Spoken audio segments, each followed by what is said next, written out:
इसको कुरान आया আল্লাহ বলে বান্দা শুনো তোমাদের সারা জিন্দেগীর যাবতীয় কর্মকাণ্ড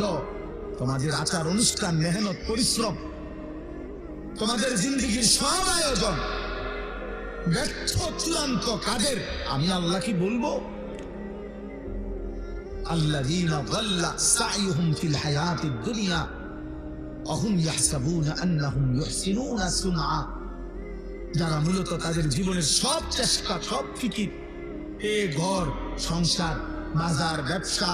হাসি আনন্দ বুদ্ধি মেধা যোগ্যতা সামাজিকতা মানবিকতা সমাজ সেবা জনকল্যাণ সবকিছুই ব্যয় করছে শুধু দুনিয়া অর্জনের জন্য আল্লাহ বলেন ওরা মূলত বল্লা ওরা মূলত পথভ্রষ্ট হয়েছে অথচ নিজে নিজে ভাবতেছে অনেক ভালো কিছু শুনে যাবেন।